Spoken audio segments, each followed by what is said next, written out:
अगर मैं आपसे कहूं कि अब लुटेरे सड़क पर नहीं, आपके अपने अपार्टमेंट की लिफ्ट में आपका इंतजार कर रहे हैं, तो क्या आप यकीन करेंगे?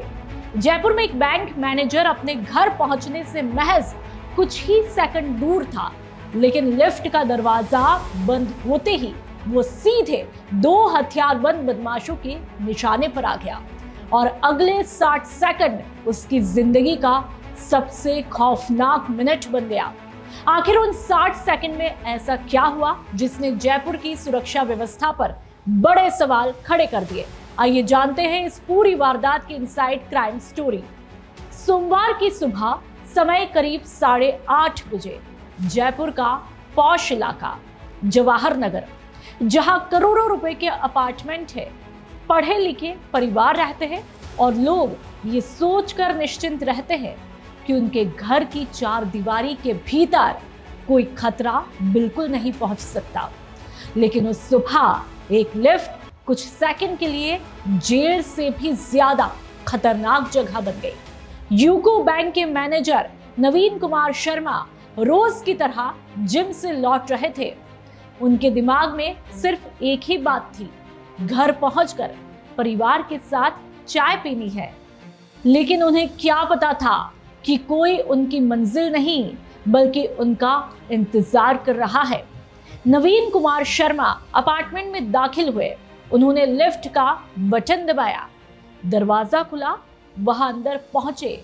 उनके साथ पड़ोस में रहने वाली एक छोटी बच्ची भी लिफ्ट में सवार हो गई। सब कुछ बिल्कुल सामान्य लग रहा था, लेकिन अगले ही पल 2 युवक तेजी से लिफ्ट के अंदर दाखिल हुए। दोनों के चेहरे कपड़े से ढके हुए थे, लेकिन उनके हाव भाव में घबराहट बिल्कुल भी नहीं थी, जैसे उन्हें पहले से पता हो कि उन्हें करना क्या है। यहीं से शुरू हुई महज 1 मिनट की लेकिन रूह कपा देने वाली वारदात। दोनों युवकों ने पहले कोई हथियार नहीं निकाला। उन्होंने मुस्कुराते हुए पूछा, भाई साहब, 4थी मंजिल पर अमित का फ्लैट कौन सा है? सवाल बिल्कुल आम था, लेकिन जवाब सुनते ही पूरा खेल बदल गया। नवीन कुमार ने कहा, यहां अमित नाम का कोई व्यक्ति नहीं रहता। बस यही वह पल था जिसका बदमाश इंतजार कर रहे थे। एक ने बिजली जैसी तेजी से कमर से पिस्टल निकाली और सीधे बैंक मैनेजर के सिर पर तान दी। दूसरे ने कहा, जो पहना है सब कुछ उतार दो। आवाज निकाली तो यहीं खत्म कर देंगे। अब लिफ्ट ऊपर नहीं जा रही थी, बल्कि डर, खामोशी और खौफ की तरफ बढ़ रही थी।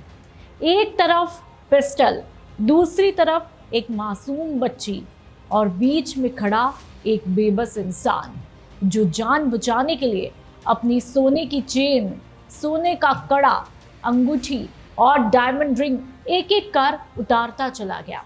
उस लिफ्ट में न बाहर निकलने का रास्ता था, न मदद के लिए किसी को बुलाने का मौका। लेकिन वारदात के बाद जो हुआ वह और भी चौंकाने वाला था। बदमाश सीधे भागे नहीं, उन्होंने बैंक मैनेजर को धमकाया और कहा, लिफ्ट वापस नीचे ले चलो। ये कोई साधारण फैसला नहीं था। अगर लिफ्ट ऊपर किसी मंजिल पर रुक जाती तो कोई भी बाहर निकल सकता था, बदमाश पकड़े भी जा सकते थे। इसलिए उन्होंने पहले अपने बच निकलने का रास्ता सुरक्षित किया, फिर ग्राउंड फ्लोर पर उतरते ही बिना नंबर प्लेट वाली सफेद एक्टिवा पर बैठे और कुछ ही सेकंड में गायब हो गए।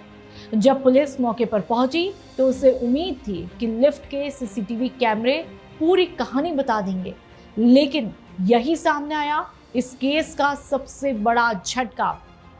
अपार्टमेंट के कैमरे लंबे समय से खराब पड़े थे, यानी जिस जगह सबसे अहम सबूत मिलने चाहिए थे वहीं कोई रिकॉर्डिंग ही नहीं थी। हालांकि सामने की बिल्डिंग में लगे कैमरों में दोनों बदमाश सफेद एक्टिवा पर भागते हुए जरूर दिखाई दिए और अब पुलिस उसी फुटेज के आधार पर उनकी पहचान और रूट ट्रेस करने की कोशिश कर रही है। इस वारदात में कई ऐसे सवाल भी हैं जो इसे एक साधारण लूट से कहीं ज्यादा गंभीर बना देते हैं।